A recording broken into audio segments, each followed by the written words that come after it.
The village of Lag has been at constant war with the demi-humans spread across this world. One of the soldiers, Kai, teams up with his friend Manso to take down one of the gorilla monsters, but even the power of friendship isn't enough to help him because Kai's fighting skills are absolute garbage. Now Kai is cornered and he most certainly would have died here, but at the last second, the gorilla is killed by Olha. He was appointed as the guardian of the village and blessed by the land god, and as such, he is the strongest soldier of them all. He is able to effortlessly cut the apes down one after another until eventually he comes face to face with the gorilla guardian. This is the strongest gorilla, so you think defeating it would be a challenge for Olha, but he is still able to cut it in half within seconds. Now that all the gorillas have been defeated, the soldiers start cutting into the gorilla bodies, and one of the soldiers hands Olha a ball that is suspiciously shaped like gorilla nuts. Olha drinks the liquid inside without a second thought, and after doing so, he begins to glow with a red aura. Thankfully, these things aren't actual gorilla balls, they are something called God Stones. Drinking the liquid inside is known to increase a person's strength and spiritual power, so it would make sense for everyone in the army to drink at least one so they can all grow stronger. But no, the rules say that they are only allowed to drink tiny drops of it. They all get their drops, and after drinking his drop of Godstone, Kai can already feel his spiritual power increasing. So he asks Manso if he can have some more. But unfortunately, he's just a foot soldier, so there's no way he will ever get permission to drink a full Godstone. The rules say that almost all of the Godstones must be given to a guardian bearer like Olha. So even though Olha is already strong, he gets to become stronger, while the rest of the soldiers are stuck at weak power levels. And no one sees anything wrong with this system. Once everyone returns to the village, a huge celebration is held in honor of their victory over the apes. But even here, the amount of food each person gets is determined by their status. So the strong people and the children of the chief get tons of meat, while the scrubs like Kai get a small plate of miscellaneous soup. The soup doesn't actually taste that bad, but Kai wishes he could get some of the good food too, but that will never happen while he's still a low-level soldier, so he vows to train and get stronger so he can raise his status. Immediately after the banquet is over, Kai heads outside and starts training as hard as he can, but it's hard for him to train well when you've barely gotten any food to eat all day. He yells out that he really wishes he could eat some rice balls right now, and a few moments later, Manso shows up and asks Kai what rice balls are. Kai says he isn't exactly sure because the word just randomly spawned in his brain one day, but he gets the feeling that rice balls would be tasty. There's something Kai has been wanting to talk about, so he points over to the hill where the village buries its fallen soldiers, and that particular hill is for all the people who had families. It is constantly visited and maintained by the families of the fallen, but in contrast, the hill next to it is an absolute mess. It is filled with the gravestones of people that no one cared about, so nobody bothers maintaining it at all.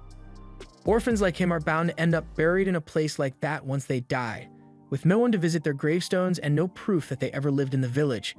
That's why Kai wants to grow stronger and survive long enough to live a meaningful life. And to do that, he has no choice but to eat his tiny food portions and train harder than anyone else. But even that wouldn't be enough to ensure his survival. He would need some kind of special ability to give him an edge on the battlefield, but he's not sure what he could use. At the same moment in the castle, Olha and his sister Jose are walking to their father's room. Olha tells Jose that she doesn't need to concern herself with war briefings because she isn't expected to fight like Olha. Even so, she tells him she wants to defend the village as well, but Olha dismisses her and says a daughter of the chief's family doesn't need to learn how to fight, and no matter how much she begs, he won't allow it. Jose thinks it's unfair that she doesn't get to fight in battles just because she's a girl. As if to rub it in, when she looks out the window, she sees Kai and Manso having fun and training. Since Manso is older and stronger than Kai, he's way better at fighting than he is, so Kai can't do much aside from play defense.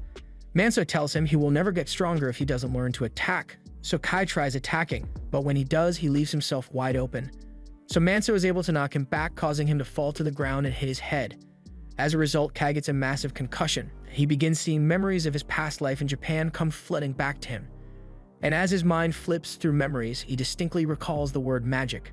However, when finally regains consciousness, he has no idea what magic means because the word doesn't exist in this world. This isn't the first time Kai has seen unfamiliar memories, and apparently in this world, there are plenty of people who see similar visions, but Kai doesn't think this is worth telling anyone about. Sure, the memories taught him about things like rice balls and magic, but that information is useless to him here, especially since magic was just a fairy tale in Japan anyway. But if he were somehow able to use magic, he would be able to show off during their next battle, and that would definitely raise his status. Meanwhile, over in the castle, the chief has just received a letter from one of the neighboring villages, and it sounds like the other village is being attacked by orcs, So in accordance with the alliance agreement between the two villages, the people of Banya are required to go help as soon as possible. The chief doesn't like the fact that he has to send the soldiers into battle again, even though they have barely gotten a chance to rest and recover from the battle against the apes. But Olda tells him that it is a soldier's duty to be marched around and to die for the village, so they don't have any right to complain. However, the chief reminds him that the soldiers are still a part of the village as well, so he shouldn't treat them as disposable pawns. Back in the barracks, Kai is having trouble sleeping because he can't get the idea of magic out of his head. Manso can tell that something is bothering him, so he asks what's wrong. Kai tells him it's not a big deal, but he had a dream about being able to create fire out of nothing, as strange as it may sound. He fully expected Manso to tell him he sounds stupid, but surprisingly, Manso says he has heard about something similar before. He was once told a story about a strange traveler who came to the village. The man wanted to start a fire, but he had no kindling on him, and normally, it would be impossible to make a fire without gear.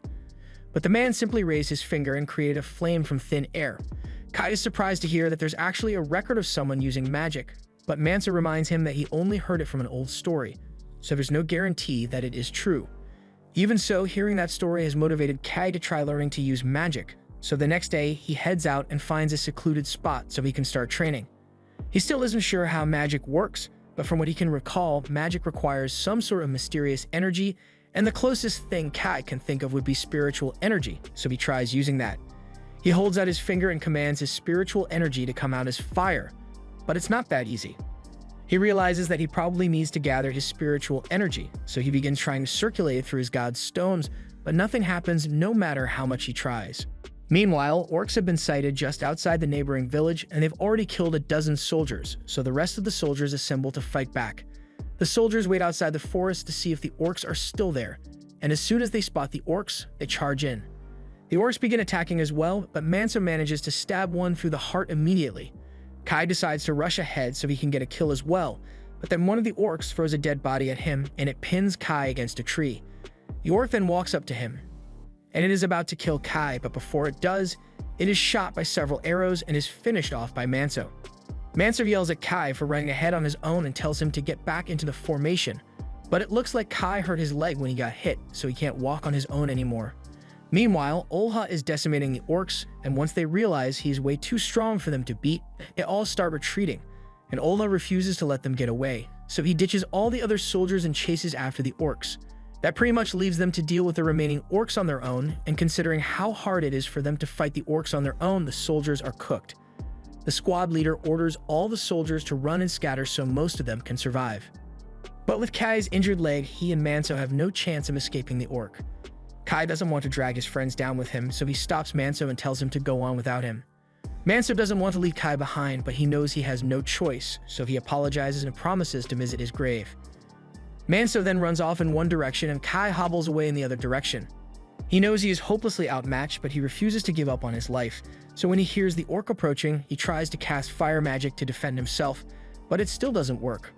A few moments later, the orc throws its blade at Kai, and it strikes his shoulder, severely wounding Kai, but on the bright side, the near-death experience makes sparks fly out of Kai's fingers, so maybe he really can use magic. But he might not live long enough to figure that out because the orc runs out of the bushes and starts strangling Kai.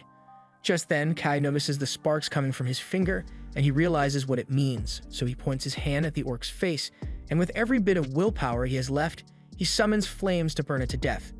The orc screams out in pain, and Kai manages to break free from its grip as a result. The orc eventually collapses from all the damage it suffered, and Kai is proud of himself for finally defeating a monster on his own. But there's just one problem: his hand is still on fire. He starts frantically trying to put the flames out, but a few moments later he begins to pass out because the fire is using up all of his spiritual energy. If he doesn't stop it soon, he's going to die from spiritual energy exhaustion, so he needs to think of something fast. All he needs to do is think of his spiritual energy as a dam that he opened when he used the fire magic, so to stop the fire, all he needs to do is stay calm and close the dam. But it's really harder for him to stay calm, because the orc is still alive, and it is walking towards him. Kai eventually manages to stop the flow of his spiritual energy, but the orc has already gotten to him and he can still barely move, so it picks him up and starts walking. However, it hasn't killed him yet, so Kai figures out that the orc must be blind from all the fire that it took to the face, and it doesn't realize that Kai is still alive. Kai doesn't want to die, but he knows there's no chance of surviving with the current state of his body, so he at least wants to take the orc down with him. So as the orc walks next to a cliff, Kai slashes it across the chest and both of them fall into the river below. Kai somehow manages to survive the fall and drags himself out of the water with his knife, but he is still dangerously low on spiritual energy, so he needs to act quickly if he wants to survive. He spots the orc's body nearby and this time is definitely dead, so he uses his knife to cut into it and pulls out the orc's god stone. Drinking the god stone liquid should help him regain his spiritual energy, so Kai doesn't hesitate and swallows the entire thing. As the spiritual energy begins flowing into him, Kai is already starting to feel better, so he lays down by a tree to rest. And now that he has a moment to think about it, he realizes that this is the first time he has ever drunk a full godstone before. His spiritual energy won't be an issue anymore, however, the wound on his shoulder is bleeding a lot, so he is convinced that he is still going to die out here. But on the bright side, at least he gets to die while looking at such a pretty sunset. Back in the village, all the soldiers have returned from battle and are getting ready to celebrate their victory over the orcs, but Manso isn't in a good mood right now. One of the other soldiers sees Manso looking depressed, so he comes over and tells him to just be happy instead. Just then, he notices that Kai isn't around, and he thinks it's weird since Manso and Kai are usually always together. It takes a few seconds, but it eventually clicks, and the guy realizes that Kai must have died, but instead of comforting Manso, he tells him to just get over it since Kai was worthless anyway. Kai spends the night passed out under the tree, and by the time he wakes up in the morning, he is surprised to see that he didn't die after all. In fact, he feels better than ever before. His broken leg has healed, and the cut on his shoulder has also sealed up too.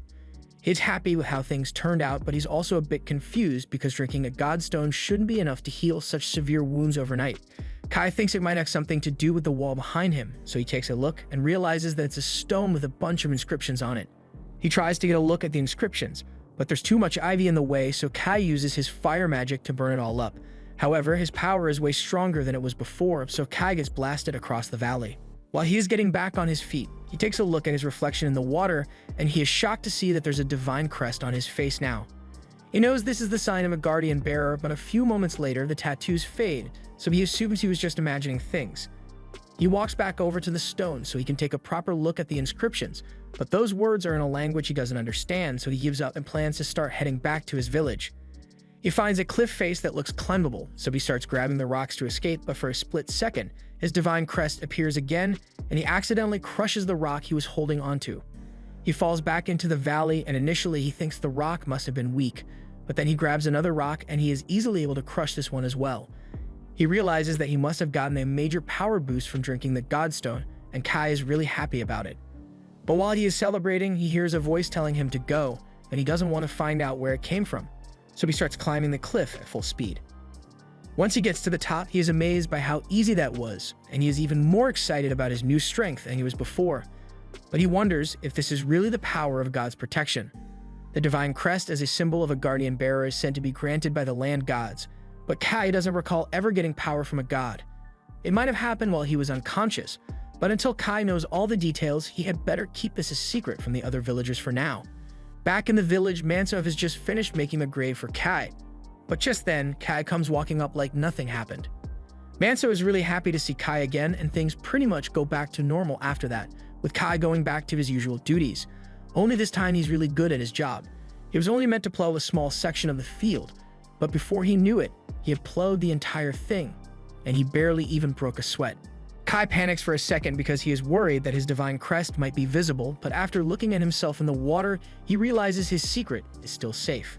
The crest probably only appears when he is trying his hardest to do something, so as long as he doesn't work too hard, he should be fine.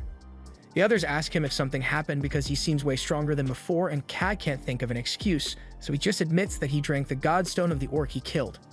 The others are shocked to hear that since regular soldiers like them don't get to drink full godstones, but since Kai was injured and about to die, he had no choice.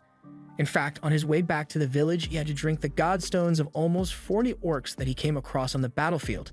So the others now understand why Kai is so strong, and Manso congratulates him for making it back alive. Meanwhile, one of the village women, Elsa, is spending a lot of time staring at Kai, so her friends start teasing her over it. At the same time, over in the village, Princess Jose goes over to the storage house to meet with the inventory checker. He tells her that he has finished preparing all the grave offerings, so she can depart for the grave cleaning whenever she wishes. Early the next morning, Kai is out practicing with his fire magic, and it has definitely gotten stronger since last time. But while he was doing this, Goz walks up and asks him to explain himself because he looks pretty suspicious right now. Kai can't disobey a direct order from the princess, so he tells her all about his fire ability. However, Joz doesn't seem too surprised by it since she has heard about similar abilities before. Although, ability users are usually members of special families or monks, so Kai is a bit of a rare case. Especially since he doesn't seem tired at all, even though he must have used a lot of spiritual energy. Boz recalls hearing a rumor that Kai suddenly became stronger after eating a bunch of godstones, so he must have a larger pool of spiritual energy than the average person. Goz asks Kai to train with her, and he has no right to refuse, so a few minutes later, the two are fighting the practice spears. Kai may be a lot stronger than he was before, but Joz is a guardian bearer, so he can't overpower her without straining himself a little, but he also doesn't want to accidentally reveal his divine crest if he tries too hard, so he needs to be careful. Once the duel is over, Kai heads to the well to get some water, and he is honestly surprised that he managed to get through the training so easily because he was holding back to avoid revealing his divine crest. That means he is so powerful that even a guardian bearer like Joz would stand no chance against him if he were to fight with his full strength. Just then, Joz asks him to bring her some water as well, so Kai rushes back over to her, and while she's washing her face, he asks her if all guardian bearers are equally strong. Joz tells him that she's actually one of the weaker ones because her father and brother are much stronger than she is. The strength of a guardian bearer depends on the protection of their land god, but the guardian bearer must also train on their own to get stronger. And when it comes to training, Joz is severely lacking. Technically, she doesn't need to train because women aren't required to fight in this village. However, as a guardian bearer, she has a duty to protect the people of this village in battle, so she needs to get stronger as well. Besides, the duty of a guardian bearer isn't just to win battles. Kai is confused, but before he can ask her to explain, a rooster makes the morning wake-up call, and Joz technically isn't supposed to be out here, so she has to get back to the castle before she is seen. Before she leaves, Kai asks her if she can explain what she meant when she said guardian bearers do more than just win battles. She has grown fond of Kai, so she would like to explain it to him, but it's against the rules, so instead, she asks him if he would like to accompany her on her monthly grave cleaning duty. Her land god is enshrined in the Ida village, so she will make the necessary arrangements for Kai to come, and once they are there, she will be able to explain everything. Kai agrees to her terms, so a few days later, Joz, along with Kai and a few other soldiers, head for the Ida village. They were assigned to protect Josie in case anything happened because this place is ape territory, but the guys find it a little odd that they were randomly chosen to escort Kozu when a different squad usually handles it. One of the soldiers in K's squad heard a rumor that Joz personally requested for Kai to accompany her, which is why the entire unit got assigned to the job.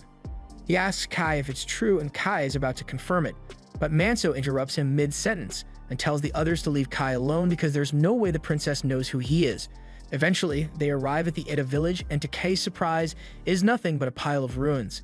The village was overrun by monsters years ago, and as a result, the villagers were forced to abandon it. But there's still a gravestone here, and it is their duty to maintain it in the name of the land god. Although the power of the land god of this village has dwindled so much that the land is already completely barren. Just then, Joz comes over and says she wants to take a look around the village, so she needs a guard to accompany her. The man immediately offers to escort Joz, but she tells him she actually wants Kai to do it instead. Kai and Joz start walking around the village, and when they get to a small flower garden, Joz kneels down and starts praying. Kai wants to ask what she's doing, but she needs absolute silence, so she tells him to stay quiet. Red aura suddenly begins to pour out of Joz's body onto the flowers, and when she is done, she explains that she was simply praying for the land god's grace to gather here. This is a job that only guardian bearers bound to a land god can do, but since this village was abandoned, her land god's spirit has grown very weak, which is part of the reason why she isn't as strong as her brother or her father. And while the village of Lag is able to grow tons of good crops thanks to her father's strength, she is barely able to maintain this little flower garden with her power. For this reason, Jog's father has never neglected his training because if he were to let himself grow weak, then it would be the end of Lag village as a whole. While land gods do grant power to the guardian bearers, that power is dependent on how strong the individual is, which is why all the guardian bearers have to train and drink a ton of godstones. Kai and Joz eventually return to the rest of the group, and it's time for them to clean the gravestone, so they all head down into the ruins while a few soldiers stay behind to stand guard. While Kai and Joz are cleaning the gravestone, he takes a close look at it, and he realizes it's the same thing as that stone he saw in the valley. And when he touches the inscription on this one, all the words are automatically translated in his head. The inscription mentions the name of the land god that this gravestone belongs to, so Kai goes around to the other side to read more, but for some reason he can't read this part of the text. He can understand the individual words like pact and temple, but the words don't form a complete sentence, so he has no idea what it's supposed to mean.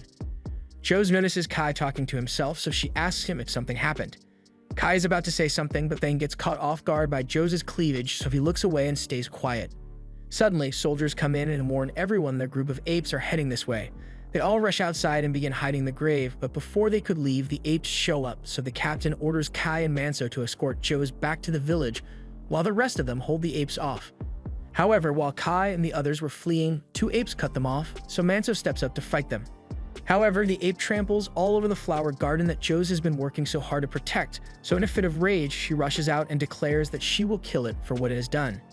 The ape is initially intimidated when it sees Joes' tattoos, but she has almost zero real combat experience, so she's shaking with fear. Once the ape realizes that she's a novice, it tries to kill her, but Kai jumps in and slashes it across the chest. Kai then spots the second ape attacking Manso's group, so he grabs the axe on the floor and uses it to slash the second ape in the shoulder, before jumping into the air and stabbing it in the head.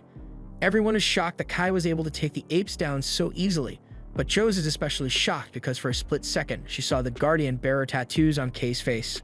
After returning to the village of Lag, Joes gets yelled at by Ola because he heard about how she nearly got herself killed after jumping into battle.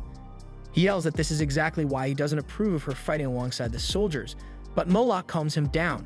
The most important thing is that Joes is safe, but for now, he thinks they should focus on increasing patrols around the area since the inspector will be coming soon. Olha agrees and heads out to inform the soldiers of the new patrol schedule, and once he is gone, Joes apologizes to her father for causing so much trouble. However, Moloch isn't angry. He has already heard the whole story, including the part where Kai single-handedly killed 2 apes, so he is excited to see what Kai does in the future.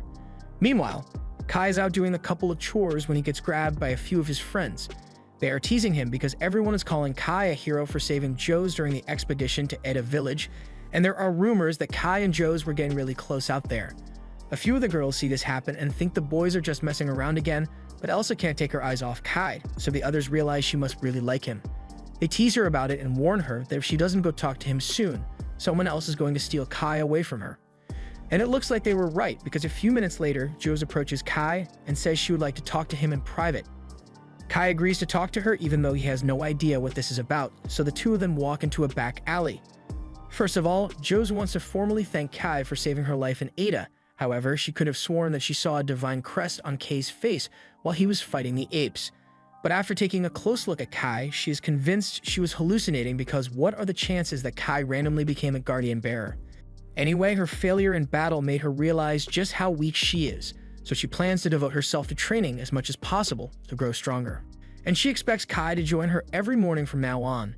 Kai doesn't want to get roped into Joes' training, but he can't deny her request, so he agrees to train with her in the mornings. The whole time, Kai's friends have been spying on him from behind a tree that's way too small to hide them. And they have no idea what Kai and Joes are talking about, but they are really jealous that Kai gets to hang out with her. Later that day, Kai goes on with his business and starts chopping some wood when suddenly Elsa comes over with a bowl of water. Kai asks her if the water is for him, so Elsa explains that she thought he might be a little thirsty after all this work. Kai is grateful since he really was feeling thirsty, so he thanks her for being so considerate. Just then, one of Elsa's friends comes over and tells her to hurry up because they still have work to do. Kai just thinks she was being nice, but Manso knows what Elsa is trying to do, so he tells Kai he's a lucky man. Just then, Kai hears a strange bird call in the distance, and he recognizes it as the same one from the valley, but he's not sure why he's hearing it here. Later that night, Kai is trying to go to sleep, but he keeps hearing that bird call, so he gets out of bed and decides to follow it. There's a huge wall around the village, but with Kai's current strength, he is easily able to leap over it in one go. He then goes 0 to 60 in half a second and runs all the way back to the valley where this all started. Once he gets to the tree, he spots the stone tablet again, and now that he knows that this is a god's gravestone, he tries to read it, but for some reason, he can't. Even so, he thanks the god for saving him and spends the rest of the night diligently cleaning the stone. He even leaves a little offering for it before making the journey back to Lad village. But along the way, he gets a little hungry, so he drinks some water from the river and picks a few fruits off a tree. He is amazed by the amount of food he can get in the forest, so he wishes he could live here, and then a great idea comes to mind. He could just build a house for himself out here. But to make a house, he's going to need to get some wood, so he climbs a nearby cliff and finds a tall woody tree to cut down. Although now that he's up close to it, he's not sure how he's going to cut it down. He has his dagger with him, but a dagger is not going to be strong enough to cut a tree that's as big as this. Instead, Kai uses his fire magic and raises the output to form something like a fire blade on his hand. But while this may have worked for metal, a tree is made out of wood, so Kai accidentally starts a forest fire. Luckily, he managed to put the fire out before it got out of control, but he still needs to think of a way to cut this tree down. He was able to create fire from nothing, so he should be able to think of something to cut a tree down. And all of a sudden, a memory from high school chemistry comes flooding into his mind. And Kai must have paid attention in class during his past life because he now remembers everything there is to know about molecular structures. Now he knows that if he wants to cut the tree down, he just needs to find a way to break the bonds between the molecules, so he puts his hand up against the tree and starts trying to manifest his spiritual energy in a way that will allow him to cut through the tree. However, before he could get it to work, he hears something moving nearby, and it's coming from the direction of the valley, so he decides to go check it out. And as we look back at the tree, we see that Kai really was able to split the tree's molecules. Once Kai gets to the valley, he finds a group of children with climbing gear who look like they are about to climb down into the valley. Kai doesn't know what their intentions are, but it's his duty to protect that valley, so he jumps down fully prepared to smack a couple of children. But to his surprise, once he gets a bit closer, he realizes that these people aren't children. They're just short. Their leader steps forward and introduces himself as Poruk, the chief of the Kora people. Kai has never heard of the Koras before, and he thinks it's strange that their leader is able to speak the human language fluently. He explains that he and his people have had some interactions with human merchants before, and apparently humans consider their goods to be of high quality. But that's not important right now. Poruk wants to apologize for coming here without permission. He explains that they are here to fulfill an ancient agreement they have with the great valley god that resides here, and from what they know, the valley god resembles a human, so they believe Kai is the valley god. Poruk goes on to explain that the Koras have quietly lived in these woods for generations while worshipping the land gods, but a few days ago, the orcs attacked them in an attempt to take their land god. The Koras are really weak, so they stood no chance of winning and were forced to flee their home. Poruk addresses Kai as an ancient arbitration god and asks for his help to reclaim their home. Kai is having a hard time processing all of this, but first, he wants to know what an arbitration god is. Poruk explains that the legends say that an arbitration god is one who has received power of all creation in order to protect the creatures of the forest, but Kai finds it hard to believe that the legend is talking about him. Just then, one of the Koras speaks up and says he doesn't believe Kai is an arbitration god because the legends say an arbitration god should be a fierce warrior who punishes those who disturb the peace of their land, and Kai doesn't look fierce in the slightest. However, Poruk says he is absolutely certain that Kai is the arbitration god because he can see it clear as day. Figuratively. Years ago, Poruk once incurred the wrath of the valley god by entering this valley without permission, and as punishment, the valley god took both of his eyes. But in exchange, Poruk gained the ability to see the spiritual energy of the world around him, and when he looks at Kai, he can see the energy of the valley god flowing through him. So he must have received the valley god's protection. And besides, they already offered a sacrifice, so Kai has to help them. Kai gets confused by the mention of a sacrifice, so Poruk explains that earlier today he sacrificed his granddaughter Aru to the valley. Kai panics and asks them to show him where they left Aru, so they lead him to the rope that Aru used to descend into the valley. But that rope snapped a while ago, so she probably fell to her doom. Kai jumps down into the valley and finds Aru's body at the bottom, and thankfully she's still alive, but she's also bleeding a lot, so she won't last much longer. Kai remembers how his injuries healed when he first found this, so he tries to do the same thing by using magic. All he needs to do is imagine the injuries being healed, and as he does this, he is able to visualize the tissue of Aru's body. Kai had no prior knowledge of biology, but he now knows that the mitochondria is the powerhouse of the cell. And with this valuable knowledge, he is able to heal Aru's wounds. Kai is honestly surprised that that worked, but it looks like Aru is going to need to rest for a while before she can get back up. In the meantime, Kai hears a commotion at the top of the valley, and he realizes the orcs are attacking. The Koras are practically defenseless against the massive orcs, so there isn't much they can do, but all of a sudden, Kai arrives and saves them by stabbing one of the orcs through the chest. In the time he was gone, a few of the Koras had already been killed, and the culprit is the orc leader. The orc leader displays its divine crest in an attempt to intimidate Kai, but its cleaver is still soaked with the blood of the Koras that it killed, so there's no way Kai is backing down until he gets his revenge. And he's not the only one who's outraged either, because he starts hearing a voice in his head telling him to kill the orc and instill fear in its heart before it dies. Kai realizes the voice is coming from the valley god, and as the valley god's guardian bearer, he is prepared to carry out its will. But before Kai begins fighting, Poruk steps forward and says he will assist him. He may not be as powerful as Kai is, but he is also a guardian bearer, so he can handle himself in a fight. Kai appreciates the extra help because it will make this a lot easier. And just so the orcs know what they are up against, Kai turns back to them and activates his divine crest as well. The confidence on the face of the orcs disappears as they realize that now have to fight two guardian bearers, but their leader still forces them to attack, so they charge forward and both are immediately killed by Kai. One of the orcs tries to sneak up on Kai while he is distracted, but Poruk rushes in and cuts it down to protect him. Kai thanks him for the help, but handling the weaker orcs is all Poruk can manage, so he tells Kai he's going to have to fight the guardian bearer orc on his own. Kai picks up a cleaver and slowly starts walking towards the final orc. The orc realizes he is screwed, so it tries using Talk no Jutsu. This one knows how to speak the human language, so he tells Kai he doesn't need to fight because the orc only intended to attack the Korors, he says, so he didn't mean to offend Kai. Normally, Kai wouldn't be so angry, but not only did the orcs kill a bunch of the Korors, they also did it in Kai's valley. The orc sees the blue spiritual energy of a god emanating from Kai's body, so he starts begging for mercy. But Kai has no mercy to give, so the orc attacks him in a desperate attempt at survival. However, Kai cuts his arm off with his energy blade and stabs the orc through the chest to pull out its godstone. As Poruk watches this happen, he is more certain than ever before that he is looking at the same god that took his eyes. A god has watched over the world since before the Age of Gods, the Arbitrator. This is the first time Kai has ever killed a guardian bearer, and Poruk explains that when you drink a guardian bearer's godstone, you can inherit the power of the deceased guardian bearer. It is way more potent than a regular godstone, so it should give him a massive boost in power. Kai cuts the godstone in half, but before he drinks, he offers a portion of it to Poruk. Poruk asks Kai if he's sure about this, but Kai says Poruk earned it when he helped fight against the orcs. Poruk eventually agrees to accept it and thanks him for his generosity. They then drink the godstone, and Poruk falls to his knees for a moment because the guardian bearer godstone has more of a kick to them than he anticipated. Kai seems to be fine at first, but a second later, he falls to the floor in agony. The Korors gather around and ask Kai if he's alright, but he tells them he just needs to rest for a bit, so he heads back down to the valley and warns them not to bother him or set foot in the valley without his permission. While Kai is resting, he has a nightmare from his childhood in this world. His original village was burned to the ground by a group of apes, forcing him to flee and seek refuge in Lag. The next morning, Kai wakes up and he is surprised to find himself covered by a blanket, and he is even more surprised when he realizes that Aru is sleeping next to him. He freaks out and asks Aru what she's doing, so she explains that she didn't want Kai to catch a cold, so she was keeping him warm. Kai may have saved her, but she was still sent here as an offering, so she swears to spend the rest of her life serving Kai to the best of her ability. Kai tells her he doesn't need to serve him, so she should just go home, but Aru says she can't do that.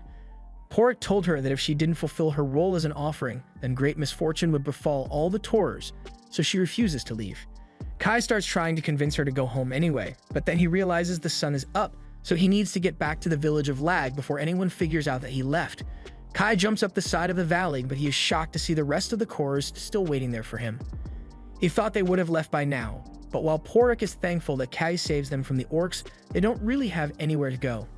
And since their old village was destroyed, they were hoping Kai would let them live here and devote themselves to the valley god.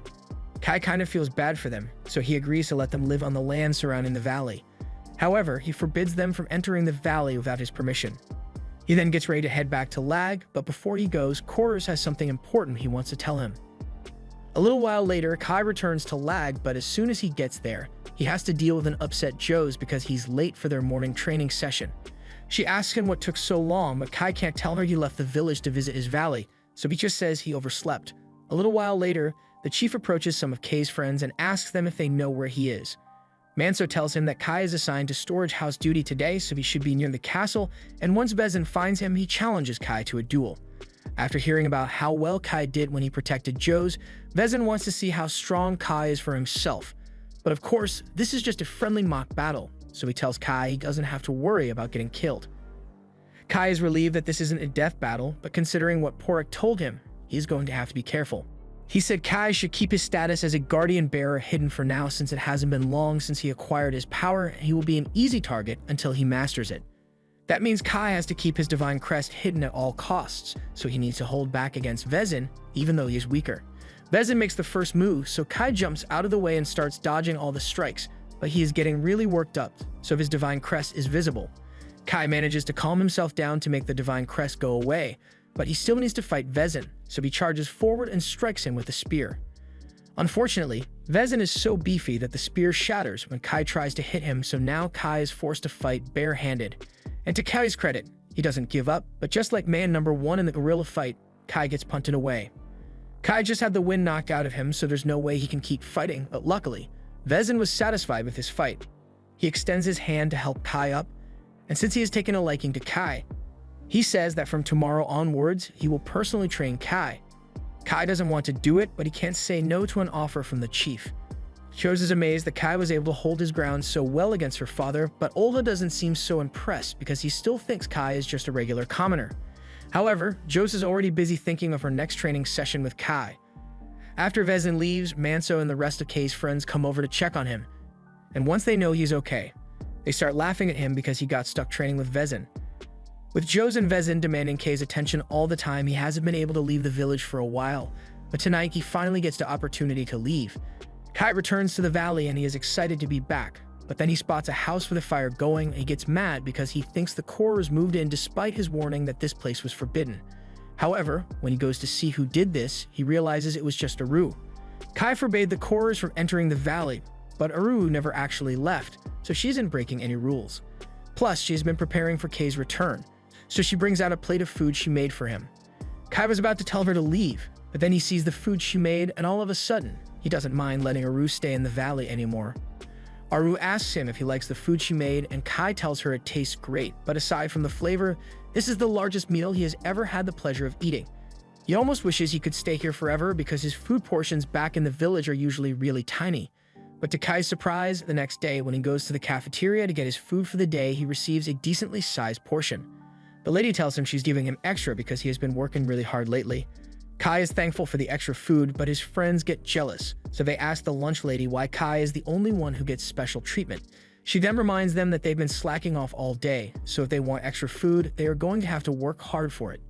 Meanwhile, on the other side of the cafeteria, Elsa is serving some of the other villagers, but she was so distracted looking at Kai that she accidentally dumped a bunch of extra food on this random guy's plate, so now she has to convince him to give it back. Over the next few days, Kai continues his routine of sneaking out of the village at night to check up on the valley, and while he's there, he decides to help Aru build a house. But there's no way he can get it all done in one day, so the first thing he does is cut down a tree with his energy blade. The next morning, he returns to Lag and spends the day training with Jose, then that night, he goes back to the valley to continue building. He is starting to get used to coming and going without anyone noticing him, and he really enjoys life in both villages. One day, he and his friends are tasked with moving this huge boulder to make space for some new fields, but even with all of them working together, they can't budget at all. And seeing that everyone is struggling, Vezin decides to step in and help out for today. Everyone gives him some space, so Vezin grabs the boulder and starts lifting it with all his strength. Even for someone as strong as Vezin, a boulder like this is still a huge challenge. But after a few seconds, Vezin finally gets the rock out of the ground and even lifts it over his head. Now that the rock is out of the ground, this land can finally be tilled for farming, and with the extra farmland, the village of Lag will prosper even more, so Vezin is happy. Seeing Vezin like this motivates Kai to become a good guardian bearer just like him. So later that night, while Kai is in the valley, he starts practicing with his powers and attempts to make a flower grow. But no matter how much energy he pours into it, the flower just won't respond. He may be physically strong now, but there's still a lot that Kai needs to learn before he can call himself a proper guardian bearer. The next morning, Kai returns to Lag, and normally no one wakes up this early in the morning, but today, Kai runs into Elsa in the flower fields. He asks her why she's up so early, and she explains that she just wants to admire the flowers while they are in bloom. Kai has never really paid much attention to the flowers before, but he admits that they do look beautiful. Elsa says that these flowers remind her of the ones that used to grow in the village that she and Kai grew up in. Kai is confused, but Elsa goes on to talk about how when their village was burning down, they still tried to at least save the flowers. It takes Kai a second, but he eventually remembers that Elsa was part of his original village as well. Elsa is mad that Kai didn't remember her since she was right there with him when the village was destroyed, but in Kai's defense, he was really young back then, so most memories are fuzzy. Kai may not have been paying attention to Elsa, but she has definitely been paying attention to him, and she thinks it's amazing that he was able to earn Vezin's attention. However, Kai tells her he still has a long way to go because compared to Vezin, Kai is still a weakling.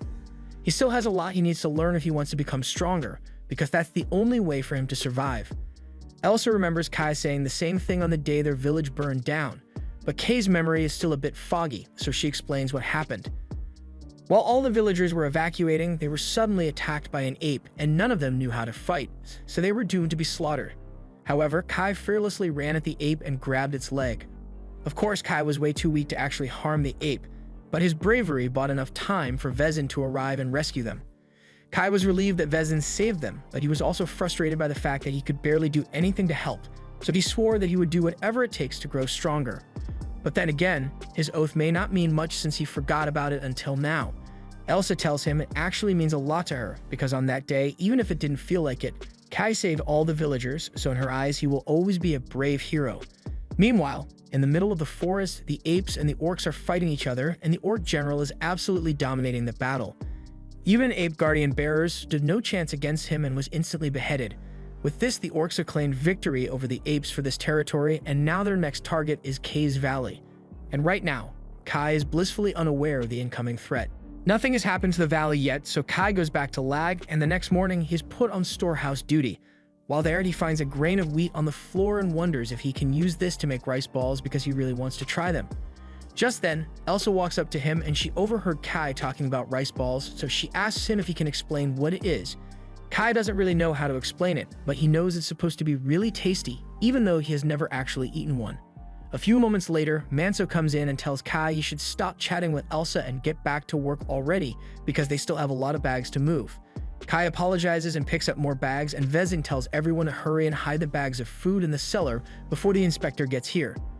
Olva approaches Vezin and asks him if it is really necessary to hide the food from the inspector, but Vezin tells him that the village's food reserves are low, so if they don't hide some food from the inspector, then the villagers' food portions would shrink. Olha doesn't seem to care since a little starvation never hurt anyone, but Vezin actually cares about the well-being of his people, so he won't let anyone starve on his watch. Kai and his friends aren't sure about all the details, but they heard that an inspector is coming from the Central Plains, and they need to hide some of their food so he doesn't take it all. They also heard that the inspector is a guardian bearer who is even more powerful than Vezin, but he doesn't use his power for noble reasons like Vezin does. A few hours later, the inspector arrives, so the gate is open for him, and Vezin comes out to greet him. The first thing the inspector does is complain about the number of demi-humans in the area because he got attacked by some apes on the way here. According to the inspector, there were around 10 apes there, but he managed to fight them off on his own, so he is alright. Jobs is impressed because it takes some serious strength to take down 10 apes on your own, but she's not impressed when she actually meets him. Gandalf looks like a toad, and the first thing he does is insult her for being a weak woman. He then insults Olha as well for being weak and neglecting his duty to kill all the demi-humans in the area, and neither of them can talk back to him. A few seconds later, another man enters the village gate, so Vezin asks him if he is part of Gandalf's group. However, that's not the case. The man says his name is Nada, and he was sent here by the Monastery of Maz. He just happened to follow the same path as Gandalf, which is why they arrived at the same time. Gandalf goes to inspect the village's storehouse, and he is disappointed because there isn't much grain here. As a tax collector, Gandalf takes great pride in taking as much as he can from small villages, so he asks Vezin if this is really all the grain that the village has stored up. Vezin swears that he would never even consider evading taxes and assures Gandalf that this is all the grain that the village has. He makes up an excuse that the weather has been poor lately, so they haven't been able to grow much. However, Gandalf decides to use the weather as an excuse to stay in Lag for a while because he is suspicious. Mazin has no choice but to agree to Gandalf's request, but this basically means they are going to be forced to pay for all of Gandalf's luxury demands. Jobs doesn't like it, but Vezin tells her there's nothing they can do because Gandalf is an official inspector, and going against him is the same as going against the king. A little while later, Kai is walking outside when he sees Nada tending to one of the graves. He thanks him for looking after the graves, but Nada says he is just doing his job as a monk. He has heard rumors about Kai and knows that he suddenly became strong after eating a ton of God's stones, so he says the same thing happened to him. As part of his training at the monastery, Nada has had to eat a lot of God's stones, allowing him to become really strong. Kai is intrigued and asks Nada if his strength is comparable to that of the Guardian Bearers, so Nada proudly displays his divine crest as proof of his strength. Kai is even more amazed now because he didn't realize that Nada was a Guardian Bearer, but Nada tells him that's not the case. He may have a divine crest, but he never actually received protection. Kai had no idea it was possible to get a divine crest without a god's protection, but according to Nada, if you train hard and grow strong enough, you can potentially manifest a divine crest. While Kai and Nada are talking, Gandalf has just been served an extravagant meal in the castle, But he isn't satisfied with what he has received. His server explains that this is the best they can do with their current food reserves, but Gandalf doesn't care and demands more food even if a few of the villagers have to starve. As a result of Gandalf's demands, the portion sizes for the villagers' meals have become ridiculously tiny and they aren't happy about it. They wish Gandalf would return to the capital already so they can go back to eating the way they used to, but they can't force him to leave. Meanwhile, in Vezin's room, Nada is having a meeting with him to discuss a serious matter. There have been sightings of a large group of orcs, and this group is much larger than normal, so Olha is worried that it may be an invasion. Nada assures him that he doesn't have to worry about that since the group isn't large enough to invade the human kingdom, but it's still a huge threat, so Nada would like to pursue the orcs. However, he isn't familiar with this area, so he asks if Vezin would offer some assistance. Vezin understands, so he says he will arrange for some people to escort Nada in his mission to hunt down the orcs. That night, Kai heads back to the valley and he has some bad news for Aru. He was chosen to be part of the squad that will help Nada track down the orcs that have been running loose in the area, so he won't be able to return her until the mission is over. Aru understands, but she is worried that Kai might never return to the valley again if he leaves. However, Kai assures her that he will return no matter what happens. After all, he is the guardian bearer of this valley, so he has a duty to protect it. Kai then climbs out of the valley to meet with Porik. He explains that he's going to be hunting a group of orcs that showed up in the area, and Porik suggests that they might be here looking for the group that Kai killed a few days ago. Kai thinks Porik might be right, but he doesn't think it will be a problem because he is prepared to handle whatever the orcs throw at him. The next morning, Gandalf is still lazing around like a bum while a squad is sent out to track down the orcs that Nada is looking for. Olha and Vezin watch as the squad departs, but Olha doesn't think it was a good idea to send Joes on this mission. Normally, Vezin would have sent Olha, but he has to go after the apes that supposedly attacked Gandalf on his way here. Besides, Kai is with her, and Vezin trusts him, so he is sure Joes will be alright. Just then, Elsa comes running out of the gate because she has something she wants to give Kai. She did her best to recreate those rice balls Kai was talking about by using wheat, and she would like him to try it. Kai thanks her for the thoughtful gift, and for some reason, whenever looking at the rice balls reminds him of his mother, even though he has been an orphan all of his life in this world. Manso then calls out to Kai and tells him to hurry up, so Kai thanks Elsa again and puts the wheat balls in his shirt for later.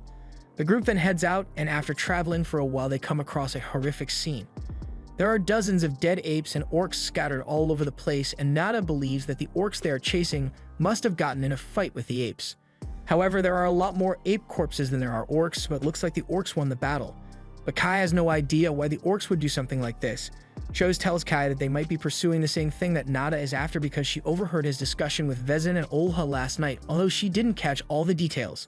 Nada comes over, and since Kai and Joes are curious, he explains that he is here because of a prophecy. According to the prophecy, a powerful god is supposed to appear in these lands, and it is Nada's job to find this god and its gravestone before it falls into the wrong hands. It is said that whichever species claims the god will acquire incredible power, so he can't afford to let the demi-humans find it first. Kai asks what kind of god this is supposed to be, so Nada tells him it is a wild spirit that no one can control. It has unfathomable power, and it is impartial to good or evil, kind of like an arbitrator. After hearing this, with everything that happened in the valley, Kai realizes that the god Nada is looking for might be him, but he can't tell him that. The group continues walking, and after a while, they come across a village that is in complete ruin. Kai thinks the orcs might have had something to do with this, and before long believes this must have been the work of the orcs, and Joes immediately rushes forward because she wants to help the villagers who got attacked. Nada warns her that it could be dangerous down there, but she can't just ignore people who are in trouble. Once they arrive at the village, they discover that a lot of the homes have been destroyed, and there are a few dead Uzels on the floor over there. The Uzels are a quiet and peaceful species, so they aren't hostile towards humans, but whatever did this definitely was. Kai spots an orc axe on one of the fences, so everyone is immediately put on guard, and they tell Joes that they should get out of here before any more orcs show up. However, Joes thinks some of the Uzels may have been able to survive, so she's not leaving until she searches the village for survivors. Nada also thinks they should search the village, but mostly because he wants to take a look at the land got here. In that case, Manso asks Kai to go with Nada while the rest of them stay behind to guard Joes. As Joes and the others walk through the village, they discuss how strange this situation is. The village is completely empty, yet the damage to the buildings is minimal. Normally, orcs would cause much more destruction if they were going to attack a village like this. Just then, Joes notices some blood on the ground, and the trail leads over to a shed, so she thinks there might be an injured Uzel inside. Meanwhile, Kai and Nada head into the village shrine to take a look at their god's gravestone. It is pretty dark, so Nada decides to use his spiritual energy to create some fire, but Kai warns him not to draw too much attention because there might be orcs nearby. Nada is surprised that Kai is so calm because most people would freak out upon seeing a man create fire from nothing. He wonders if Kai has seen a technique like this before, but Kai can't exactly explain that he knows how to use fire too, so he just tells Nada he heard about it from a story. Although Nada doesn't seem to fully believe him. Back on the surface, Joes calls out to the person inside the shed and says she isn't going to harm them, but as she opens the door, the only thing that comes out is a dead orc. As for Kai and Nada, they have finally found the gravestone, so Nada takes out a little notebook and uses it to translate the words on the gravestone. Meanwhile, Kai goes around the back to secure the area, but to his surprise, he finds a Uzel girl lying on the floor. Kai and Nada take her back to the surface, and along with the Uzels, they found 3 orc corpses in total.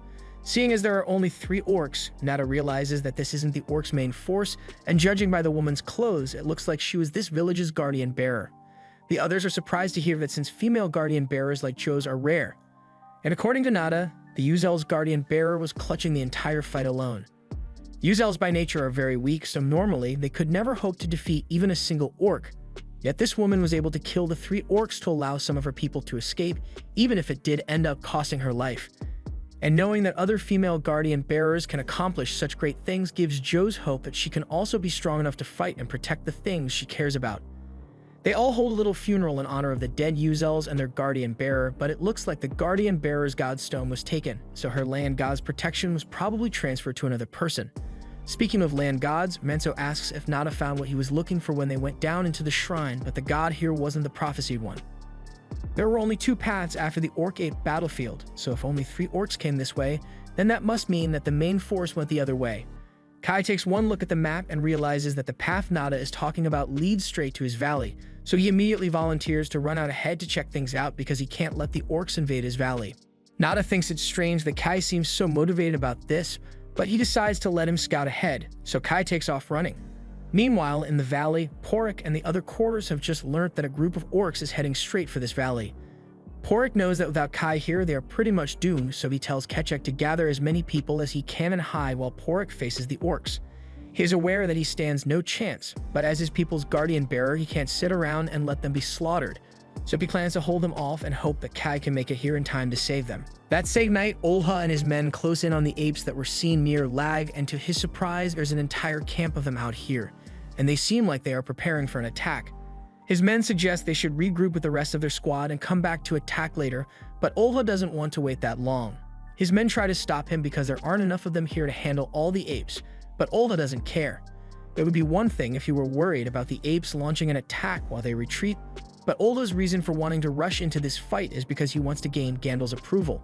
Fortunately, no one agrees with him, so Olha eventually agrees to return to Lag and regroup before attacking the apes. Meanwhile, the other group has set up camp near the destroyed village, and Kay's friends are wondering if he managed to find the orc horde or not. They can't do anything until Kai returns and tells them the location of the orcs, but it's been a while now, so they're starting to worry for Kay's safety. Joes is especially worried, so she starts wondering if she should have gone with Kai. She even considers running after him to try to catch up, but the others tell her she can't do that. Their job is to make sure that Joes is safe at all times, and Kai wouldn't want her to throw herself into danger for no reason. Nada comes up to Joes and tells her she doesn't need to worry so much because Kai is an incredibly capable fighter, so he probably won't die out there. Either way, all they can do is trust in Kay's strength, but with that said, Nada tells everyone that he's heading to the top of the hill. Manso asks him why he's going there, so Nada explains that he's going to pray for Kay's safe return, but in reality, he goes up there to perform a special technique that allows him to keep track of what Kai is doing. For some reason, he gets the feeling that Kai knows more about the Valley God than he is willing to admit, so Nada begins meditating and 2 glowing eyeballs appear above him. Nada then sends these eyeballs out into the forest to find Kai, and on Kay's end, he is currently running full sprint to make it to the valley before it's too late. Along the way, he notices a ton of orc footprints in the dirt, and it looks like all of them are heading straight for the valley. Just then, Kai hears some rustling in the bushes, and a few seconds later, someone jumps out and attacks Kai with a knife. Kai draws his own blade as well. He was ready to shank his attacker on the spot, but then he realizes it was just Kechek. The rest of the Korors come out a few moments later, and Kai is relieved that it wasn't an orc, but he is also curious as to why the Korors are out here in the first place. Porik explains that they heard orcs approaching the valley, so they came out here to confirm their movement and possibly hold them off. However, Kai says they didn't need to do all of that. He is the guardian bearer of the valley, so it is his job to protect it, but Kechek says he and the rest of the Korers also have a right to defend the valley because they've built their new village around it, so they won't abandon it. Kai is glad to know that the Korers will stick by his side, but just then, they hear a loud noise nearby, and after investigating, Kai realizes that the band of orcs really is coming this way. And unfortunately, the leader of the orcs spots him, so he's going to have to fight. While Kai is out risking his life, Gandalf is back in Lag, stuffing his face and wasting as much of the villagers' food as he can. He disrespectfully smashes a plate on the ground and declares that as an inspector, everyone must treat him with the utmost respect, otherwise he will be forced to question their loyalty to the King of Humans. Elsa bends down to start cleaning up the plate that Gandalf smashed, but then Gandalf gets a good look at her and realizes she is really pretty, so he asks her what her name is. Elsa is a bit confused as to why Gandalf is talking to her, but she tells him her name, and then Gandalf demands that she pour him a drink. She knows exactly where this is going, and frankly, she's disgusted by the look on Gandalf's face, but with his status, she is in no position to refuse a direct request from him, so she doesn't know what to do. Fortunately, Adelia steps in and places a new plate of food on Gandalf's table to distract him from making any advances at Elsa. She then pours him a drink with a smile so he can't ask Elsa to do it, and even Gandalf is surprised by how quickly he got shot down. A little while later, Elsa thanks Adelia for her help earlier, but Adelia says it wasn't a big deal. Suddenly, Olha and his second-in-command return, and Olha is clearly pissed that he didn't get the chance to fight the apes, so he yells for someone to call his father so he can mobilize a larger squad to take them out. Back to Kai, one of the orcs is currently chasing after him, but as it tries to strike, Kai turns around and stabs it through the chest. However, while Kai's back was turned, another orc tries to sneak attack him, but before Kai could be hit, Kechak stabbed it in the neck. So far, they've managed to take down a good portion of the orc soldiers, so the rest of the orcs are starting to reevaluate their choices a little. But all of a sudden, their leader arrives and calmly begins walking out to the front line. It then displays its divine crest to intimidate Kai. But while Kai doesn't think there's anything special about it, Pork recognizes that crest is one of the Rigdaros. Kai has no idea what Rigdaros is supposed to mean, so Pork explains that among the orcs, there are 6 exceptional warriors with powerful land gods. These orcs are called the Rigdaros, and they are capable of far more than your average guardian bearer. Kai warns everyone to stay back because he's going to have to go all out to defeat the orc leader. Nada sees all of this happen and he had his suspicions before, but now that he has seen Kai's divine crest, he is certain that Kai is the one he has been looking for. The orc Kai is up against is named Adurakan, and he knows how to speak the human language, so he says something about being surprised that Kai's predecessor is dead. He hadn't heard any rumors about the Valley God recently, so it was difficult to track down, but then one of his troops got taken out around here. So he decided to track them down, and sure enough, it led him to the new Valley God. The Valley God begins speaking to Kai and tells him to kill the orc, but Kai was already planning to do that, so he charges forward and tries to stab him. But Adurakan blocks and strikes back, so Kai is forced to jump away to avoid getting hit.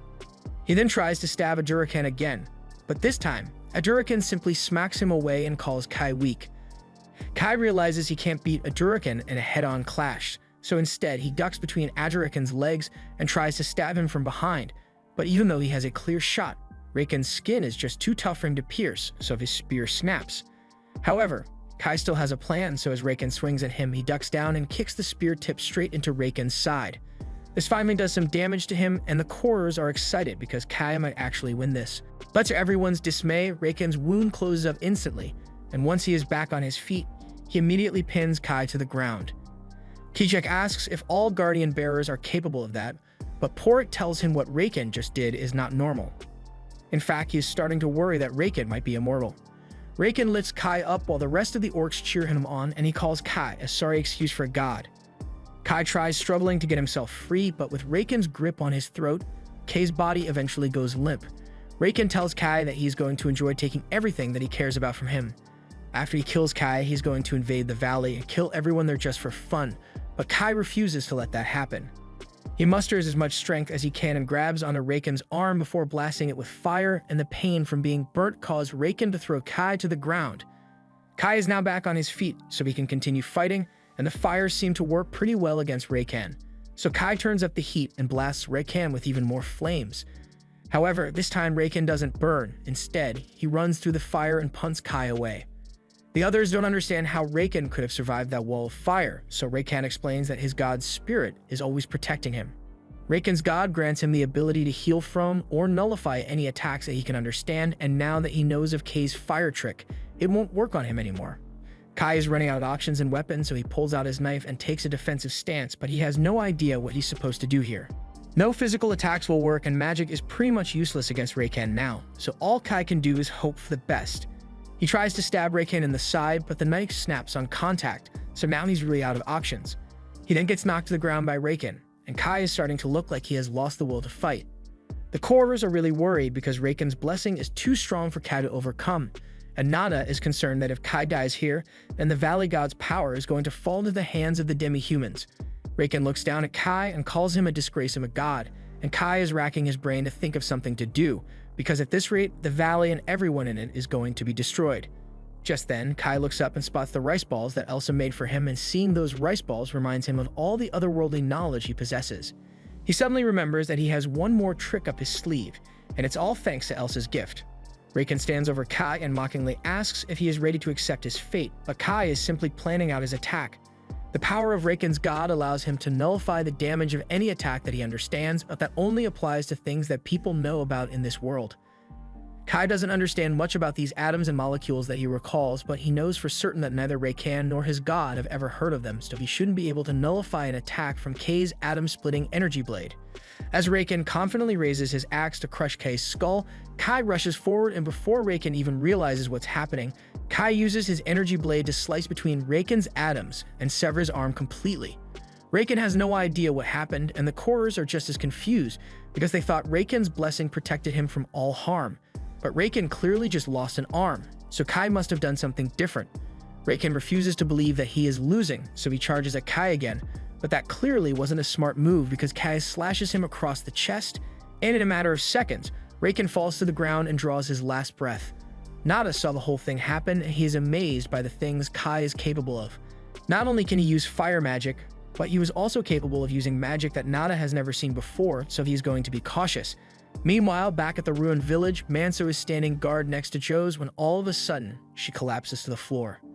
Manso panics because he has no idea what's wrong with her, but then he and the others see a wound on her leg, and it looks pretty bad. Meanwhile, back in the forest, Kai has just taken Raken's Godstone, and the rest of the orcs are watching with utter disappointment on their faces, but they know they stand no chance against Kai, so they keep their distance. Kai drinks Raken's Godstone, and because Raken's god was so powerful, the power Kai receives from the Godstone is incredible. His energy begins to radiate outward, and it's so potent that it scares all the orcs away, and Kai is really lucky that the orcs were scared away because a moment later, he falls to the ground unconscious from all the new power. This was the end of episode 6. Subscribe to not miss the next part.